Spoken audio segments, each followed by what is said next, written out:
Hello students, good morning to all of you. आज हम लोग स्टडी करेंगे class 9th history chapter 1 the French revolution. तो आइए जानते हैं कि फ्रांस की क्रांति कब हुई, किस प्रकार हुई, क्रांति स्टार्ट होने के क्या मायने थे। इन सारी चीज़ों का हम लोग निचोड़ जानेंगे अभी। तो फ्रांस की क्रांति जो स्टार्ट हुई वह स्टार्ट हुआ 14 जुलाई 1789 को और ये एंड हुआ 1799। दैट मीन्स 10 ईयर्स तक लगातार चला। तो 10 सालों तक रिवॉल्यूशन हुआ फ्रांस में। उसमें किंग कौन थे वहाँ के? तो उसमें जो किंग थे वो लुई 16 थे। लुई 16 थे। इनके वाइफ का नाम था मेरी एंटोइनेट। ये ऑस्ट्रिया की राजकुमारी थी। इस प्रकार लुई 16 किंग एम्पेरर का जो ससुराल हुआ वह ऑस्ट्रिया हुआ, आप याद रखेंगे। और ये जो किंग लुई 16 जो है, लुई 16 ये 20 ईयर्स में ही अपना मैरिज डन किए थे। तो वहाँ का जो राजा थे, जो एम्पेरर थे, उनके बारे में हम लोग जान गए। अब थोड़ा सा हम लोग जानेंगे कि फ्रांस में जब रिवॉल्यूशंस होता है तो वहाँ पर किस प्रकार के लोग हैं, वहाँ की सोसाइटी किस प्रकार है, इसके बारे में थोड़ा सा हम लोग जानेंगे अभी।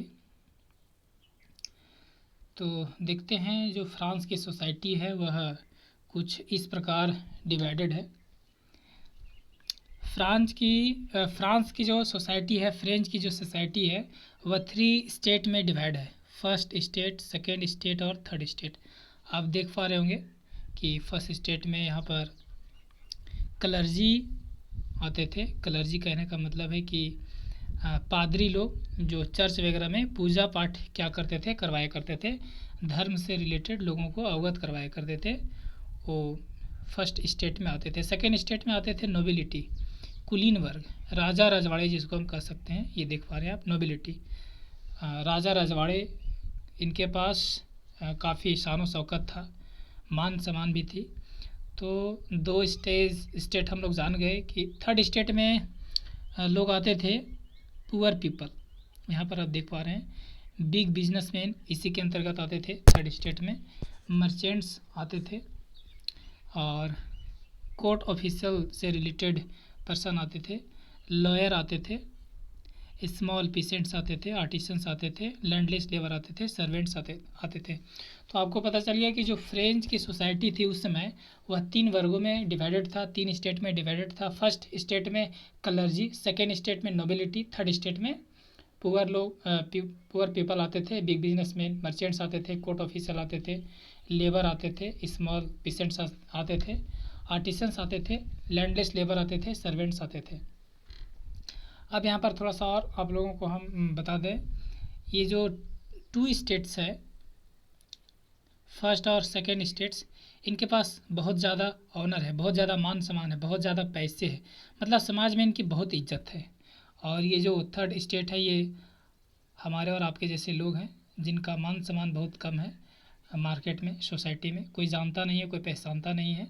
और इनकी जो पॉपुलेशन थी इन दोनों की बहुत ही कम थी। सबसे ज़्यादा कम पॉपुलेशन इसकी थी और सबसे कम पॉपुलेशन इसके बाद इसकी थी। मतलब सबसे कम पॉपुलेशन में क्लर्जी लोग थे और उसके बाद इससे थोड़ा ज़्यादा नोबिलिटी थी और सबसे ज़्यादा अगर पॉपुलेशन था फ्रांस में तो थर्ड स्टेट के लोगों का था। इसके बाद हम लोग जानेंगे अभी कि फर्स्ट स्टेट जो क्लर्जी लोग थे उनके पास ऑनर था, दैट मीन्स ऑनरेबल थे। ए लॉट ऑफ मनी था, मनी भी अच्छा खासा इन लोगों के पास था। लेकिन एक और बात है कि इनको जो है टैक्स देने की आवश्यकता नहीं था, ये टैक्स नहीं दिया करते थे और बहुत कम ही पॉपुलेशन था इनका। और सेकेंड स्टेट नोबिलिटी की अगर बात करें तो ये भी ऑनरेबल थे और इनके पास भी ए लॉट ऑफ मनी था, लेकिन ये भी टैक्स नहीं देते थे। ये मीडियम पॉपुलेशन इनका था, सबसे कम ये थे, उसके बाद ये, और उसके बाद सबसे ज़्यादा में ये थे। और ये जो थर्ड स्टेट के अंतर्गत आते थे इनके पास बिल्कुल भी मान सम्मान नहीं था, ये मान सम्मान नहीं पाते थे समाज में, नो ऑनर। इनके पास पैसा भी बहुत कम होता था, बस अपने खर्चे चलाने के लिए। और सारे के सारे टैक्स इन्हीं लोगों से लिया जाता था। जो किंग हुआ करते थे लुई 16 इन्हीं लोगों से टैक्स लेते थे। और ये इनका जो पॉपुलेशंस था ये हाई पॉपुलेशंस था। थोड़ा सा और हम आपको बता देना चाहें तो इस प्रकार हम लोगों को फ्रेंच सोसाइटी पता चल गया कि जिसमें वहाँ पर रिवॉल्यूशन चल रहा था उस समय वहाँ पर सोसाइटी कितने स्टेट में डिवाइड थे। ये 3 स्टेट में डिवाइड थे। और आपको ये भी याद रखना है कि फर्स्ट और सेकेंड स्टेट को टैक्स बिल्कुल भी नहीं देना था। इन लोगों को नहीं देना पड़ता था। जो टोटल टैक्स थी इन्हीं लोगों से लिया जाता था, थर्ड स्टेट वाले लोगों से। आइए इसके बाद अब हम लोग देखते हैं।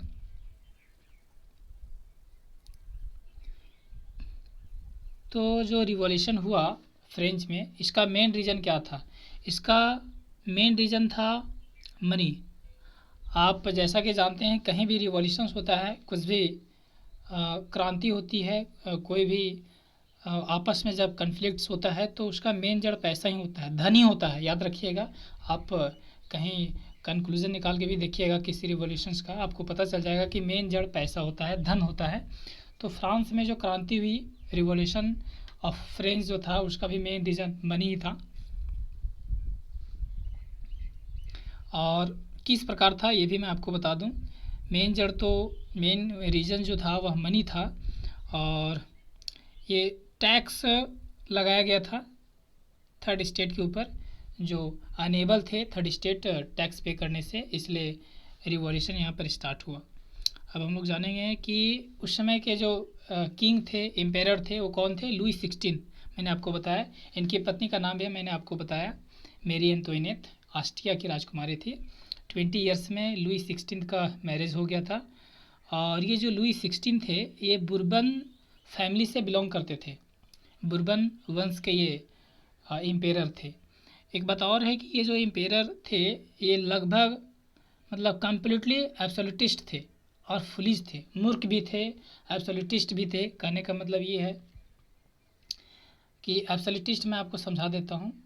अपना मनमानी करने वाली सरकार, अपना मनमानी करने वाले एम्पेरर एब्सोल्यूटिस्ट कहलाता है। कोई भी निर्णय लेगा तो बिना किसी जनता से पूछे, और सारे के सारे फालतू काम, कोई भी उसका अंकुश नहीं रहेगा किसी भी प्रकार का उसके ऊपर, वो एब्सोल्यूटिस्ट कहलाता है। अपना मनमानी करेगा, जनता को बिल्कुल भी नहीं पूछेगा, जनता पर ही उल्टा पलटा का आरोप लगाएगा।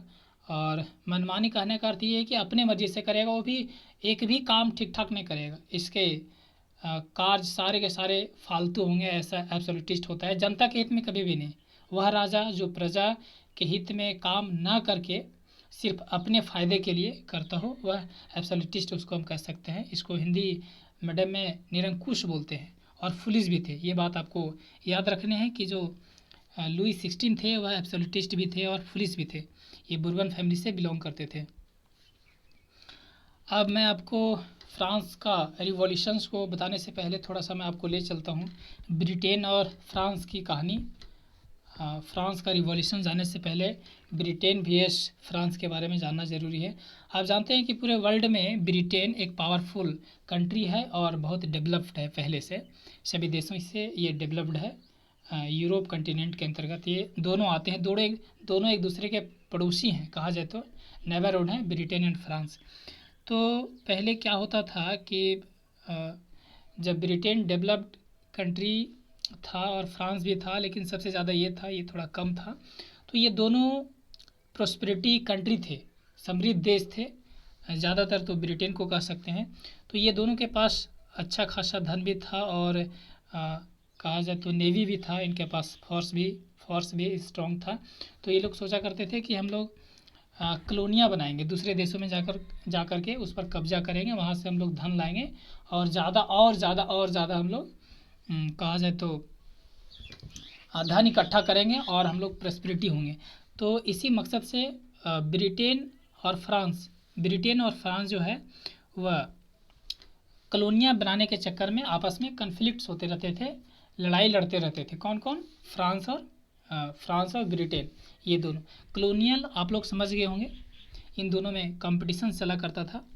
लेकिन इनका जो नेवी था वो ताकतवर था ब्रिटेन का, और जो फ्रांस का था वो थोड़ा नॉर्मल था। और ब्रिटेन के अपेक्षाकृत ये जो फ्रांस है ये लोअर था, ब्रिटेन से दोनों में कंपटीशन चला करता था कॉलोनियल बनाने के लिए। हालांकि इन्होंने कॉलोनियल इंडिया में भी आकर दोनों आकर के बनाए थे। हमारा देश कॉलोनियल था किसका? ब्रिटेन का, आधिपत्य था ब्रिटेन का। ब्रिटेन हमारे यहाँ आए थे और इंडिया को कॉलोनियल बनाए थे, यहाँ से ढेर सारे धन ले गए। तो कहा जाए तो ब्रिटेन का हम लोग कॉलोनियल थे। फ्रांस भी आए थे लेकिन फ्रांस को भगा दिया। किन्होंने भगा दिया? तो ब्रिटेन ने भगा दिया। तो इस प्रकार हम कह सकते हैं कि इंडिया हमारा कॉलोनियल था किसका? ब्रिटेन का और फ्रांस का। तो आई होप आपको समझ में आ गया होगा कॉलोनियल।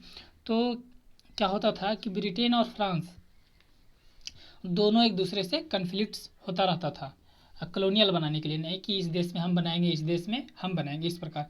तो इंडिया से भी ब्रिटेन ने फ्रांस को भगा दिया, अमेरिका से भी फ्रांस को भगा दिया गया था ब्रिटेन के द्वारा, ब्रिटेन ने भगा दिया था फ्रांस को। तो फ्रांस को गुस्सा खूब था। अच्छा, एक बात और ध्यान रखिएगा, जब ये दोनों कन्फ्लिक्ट्स कर रहे हैं कॉलोनियल बनाने के लिए, तो युद्ध हो रहा है इन दोनों के बीच में, लड़ाइयाँ हो रही है, रिवोल्यूशंस हो रहा है, तो क्या लगता है खर्चा होना चाहिए कि नहीं है? होना चाहिए।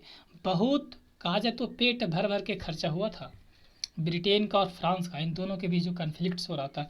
लेकिन मोस्ट इंपॉर्टेंट मैटर ये है कि ब्रिटेन अपना खर्चा निकाल पा रहा था कहाँ से? कॉलोनियल से। इनका ढेर सारा कई देशों में कॉलोनियल था। फ्रांस का भी था लेकिन कम था इसके अपेक्षा, ये स्ट्रॉन्ग था, ये थोड़ा नॉर्मल था, तो इसके पास कम कॉलोनियल था। ये बिल्कुल ना के बराबर निकाल पा रहा था, और जो भी था लूट चुका था, ये लूट चुके ब्रिटेन ने ले लिया था फ्रांस से।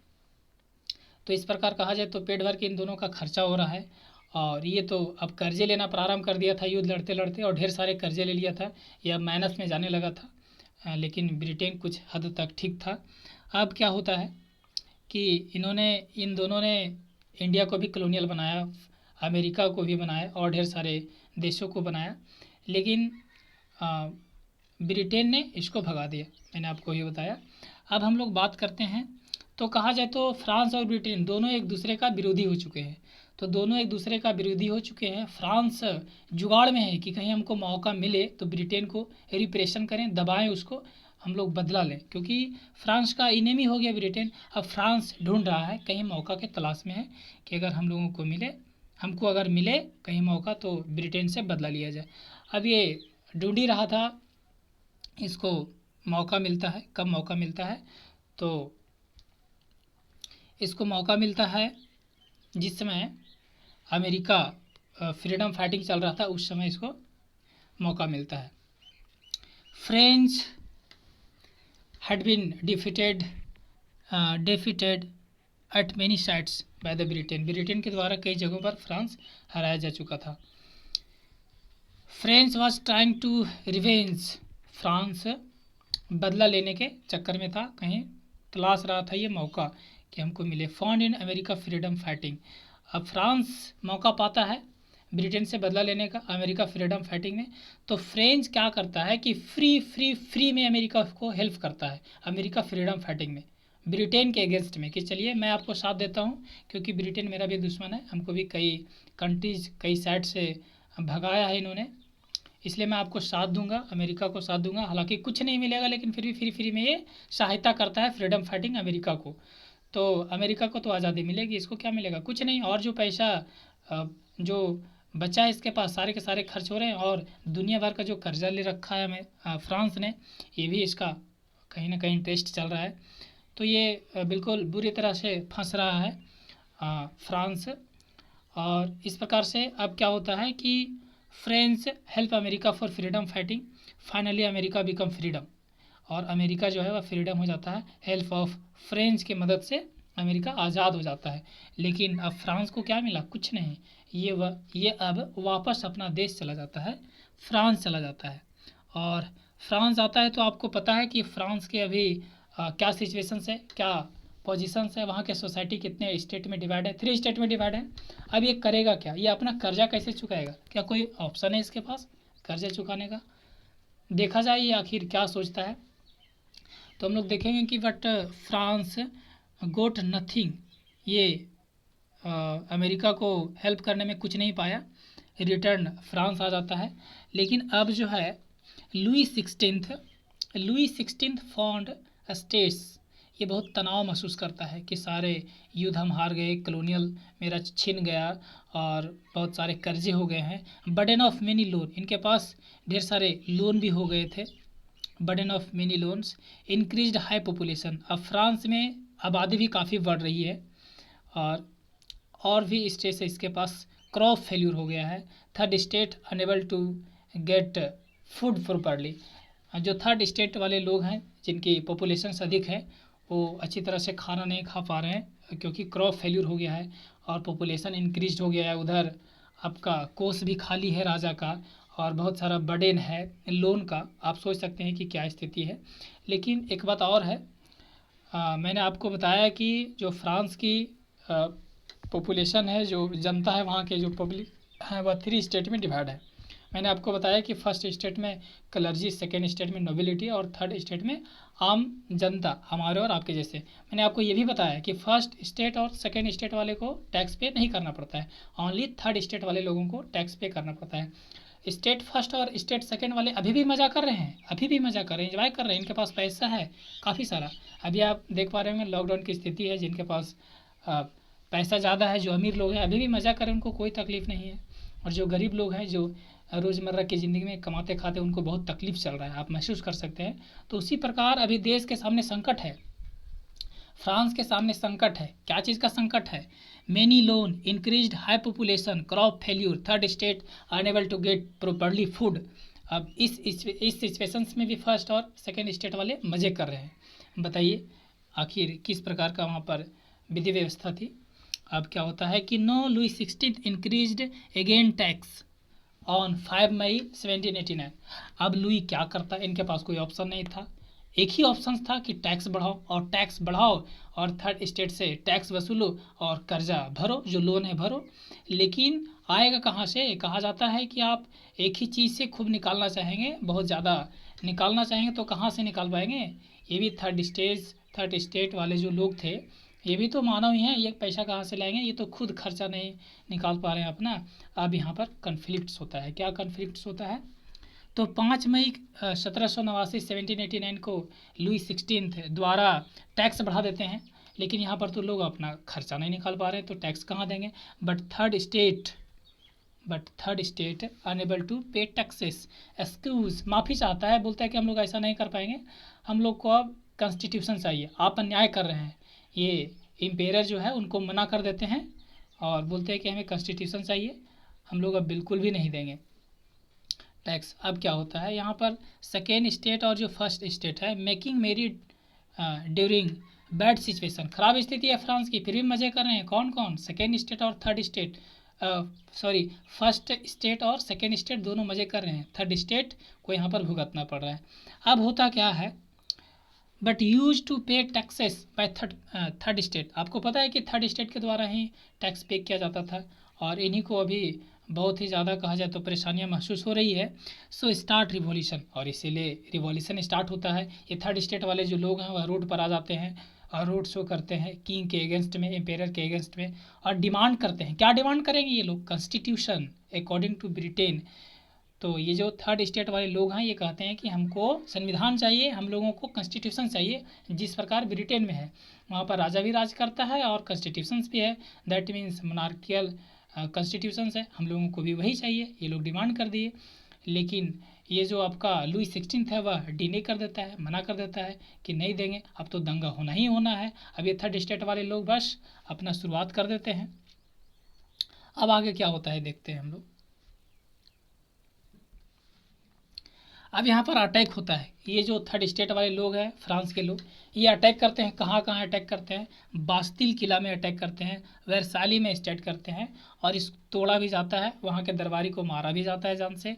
वहाँ पर ज़्यादा कुछ सामान निकलती नहीं है, बहुत कम निकलती है। वहाँ पर कुछ 7 लोग वहाँ पर बास्तिल किला में कैद थे, उनको भी छुड़ा दिया जाता है, और यहाँ से जो कुछ सामान मिलता है उसको बेच दिया जाता है उन लोगों को जो लोग चाहते थे कि और हम लोग समृद्ध बनाए बास्तिल किला को, उन्हीं लोगों को बेच दिया जाता है।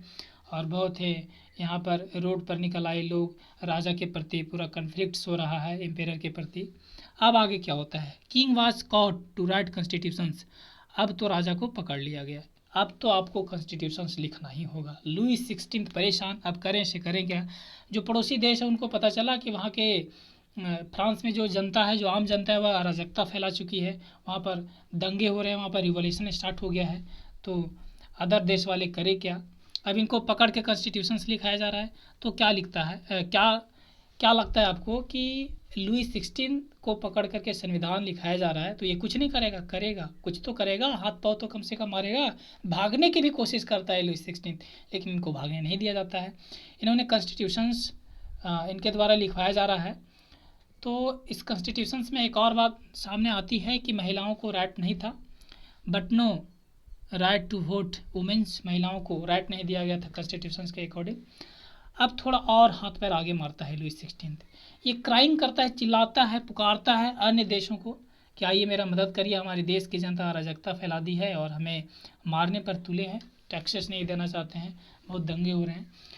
और इनमें से एक प्रशिया और एक ऑस्ट्रिया इनके नज़दीकी हैं, तो इनमें से प्रशिया का कोई एक्शन नहीं रहा। लेकिन ये जो ऑस्ट्रिया आप देख पा रहे हैं, ये ससुराल है। मैंने आपको बताया था इनकी जो पत्नी है मेरी एंटोइनेट, ये ऑस्ट्रिया की राजकुमारी थी। और इस प्रकार लुई 16 का ससुराल ऑस्ट्रेलिया है। ये जब तक ऑस्ट्रेलिया चाहता ही है, ऑस्ट्रिया, कि मैं मदद करूं लुई 16 को, लेकिन तब तक जो मिडिल क्लासेस के लोग हैं, जो लोग थर्ड स्टेट के लोग हैं, जो पढ़े लिखे लोग हैं, वह समझ जाते हैं कि अब इसको कुछ नहीं, अब तो इसको मारना ही पड़ेगा। किसको? लुई 16 को, क्योंकि जब तक मारेंगे नहीं इसको तब तक तो ये हम लोगों को सताता ही रहेगा। अब कुछ नहीं, अब तो इसको मारना पड़ेगा। Then people killed Louis 16। अब लुई 16 मारा जाता है, इसको मार दिया जाता है कि ये बगल वाले देशों को क्या कर रहा है, बुला रहा है, मदद लेगा, फिर हम लोगों को और परेशानियां होगी। अब थर्ड स्टेट वाले लोग इनको जो है, फ्रांस के जो लोग हैं, इनको मार देते हैं। नो कम्प्लीटली रिपब्लिक फ्रेंच जो है अब कम्प्लीटली रिपब्लिक हो गया। ये पूरी तरह से अब गणतंत्र आ गया यहाँ पर फ्रांस में। अब कॉन्स्टिट्यूशंस बनता है, लेकिन फ्रांस के किस्मत में फ्रीडम होना लिखा नहीं है। फ्रांस की किस्मत में कॉन्स्टिट्यूशन रूप से चलना लिखा नहीं है, ऐसा लग रहा है। अभी देखिए और ढेर सारे प्रॉब्लम आने वाले हैं। अभी नई नई इन लोगों को संविधान मिला है, नई नई सत्ता आई है, लेकिन ये लोग संभाल नहीं पाते हैं। कॉन्स्टिट्यूशंस आ गया फ्रांस में। अब क्या होता है, कुछ ही दिन में ये जो मिडिल क्लासेस वाले लोग हैं, थर्ड स्टेट में एक मिडिल क्लासेस जो थोड़ा पढ़े लिखे हैं और एक जो लोअर क्लासेस है, तो जिनके हाथ में सत्ता आएगी वह अवश्य एक दूसरे को रिप्रेशन करेगा, दबाएगा। तो एक दूसरे को दबाते हैं और फिर से कन्फ्लिक्ट्स हो जाता है ये मिडिल क्लासेस और लोअर क्लासेस में। जिनके पास पावर एक्वायर्ड है, जिस क्लासेस के पास, वह रिप्रेशंस करता है टू अदर क्लासेस, दूसरे क्लासेस को। अब फिर से यहाँ पर देखिए अभी भी बनने वाली नहीं है, आगे बहुत सारा कुछ होता है। अब हम लोग देखते हैं कि जो पावर ऑफ कॉन्स्टिट्यूशंस जिन लोगों के पास था, उन्होंने कुछ लोगों को मरवा दिए। जैसे में मैक्सिमिलियन, थाउजेंड्स पीपल को इन्होंने मेड डेथ, मौत के घाट सुलवा दिया। और रिप्रेस चर्चिज, जो चर्च के अंतर्गत लोग आते थे उनको रिप्रेशंस करते हैं, दबाव करते हैं, ढेर सारा परेशानियां पहुंचाते हैं। और ब्रोकन चर्च, कुछ चर्च वगैरह भी तुड़वा देते हैं। अब लोअर क्लासेस परेशान, ये भी अब कि अभी भी रिपब्लिक मिला और ये देखिए फिर इस प्रकार हो रहा है, ये लोग संभाल नहीं पा रहे हैं। दो लोगों के बीच में झगड़ा हो रहा है, मिडिल क्लासेस और लोअर क्लासेस बीच में। ये जो कॉन्स्टिट्यूशन है वह नाव पर डूबना तो तय है। अब देखिए कॉन्स्टिट्यूशन भी डूबने वाला है। Know become directly rule. अब क्या होता है कि फ्रांस के जनता ने डायरेक्टली रूल पास करवा दिया, और डायरेक्टली रूल अब चल रही है। लेकिन ये भी डायरेक्टली रूल ज़्यादा दिन तक नहीं चल पाती है। ऑलमोस्ट 4 ईयर्स तक ये डायरेक्टली रूल चलती है, और उसके बाद फिर से यहाँ पर अब एक और धमाका होने वाला है फ्रांस में। और वह इन फ्रांस ट्रूप्स, फ्रांस के जो ट्रूप्स हैं, सैनिक है, अ न्यू लीडर अपकमिंग, एक नया लीडर आ रहा है जो इस देश को, इस कॉन्स्टिट्यूशन को अपने हाथों में लेने वाला है। वो कौन है, उसका नाम क्या है जानते हैं आप? हाँ, आपने नाम अवश्य ही सुना होगा, नेपोलियन बोनापार्ट। नेपोलियन आपने नाम सुना होगा, बहुत ही मशहूर और ये फेमस कहा जाए तो एम्पेरर थे अपने समय में, और बहुत सारे युद्ध में जीत भी दिलाया फ्रांस को, लोकप्रिय भी बनाया कुछ दिनों तक। लेकिन अंतिम में इनकी हार होती है, जो हम लोग 10 क्लास में और इसके बारे में पढ़ेंगे। लेकिन यहाँ पर कुछ रोल है फ्रांस में इनका, हम लोग देख लेते हैं आखिर क्या रोल है नेपोलियन का। तो जैसे ही नेपोलियन उभरता आ रहा था फ्रांस ट्रूप्स में, फ्रांस के सैनिक में, तो जैसे ही ये उभरता आया और डायरेक्टली रूल को अब क्या करता है कि बिल्कुल चेंज कर देता है, चेंज कम्प्लीटली इम्पेरियल रूल। फिर से यह कॉन्स्टिट्यूशंस को और डायरेक्टली रूल को हटा करके क्या करता है कि इम्पेरियल रूल ले आता है। और इम्पेरियल रूल लाने के बाद ये क्या करता है कि कैप्चर्ड ऑल पावर, सभी पावर को, सभी कॉन्स्टिट्यूशंस को अपने हाथों में ले लेता है और अपने हाथों में लेकर के क्या करता है, Napoleon started rule over France, ये फ्रांस पर रूल करना स्टार्टेड करता है। और फ्रांस पर इन्होंने कुछ अच्छे अच्छे काम भी किए, लोगों के हित में भी काम किए, जो फ्रांस के लोगों को पसंद आया। अब कौन कौन सा काम था, जैसे मैं, अच्छा, ये जो नेपोलियन है, return all facility of Louis, Louis के जितने फैसिलिटी थे उनको तो रिटर्न लाया ही लाया, और इन्होंने काम किया।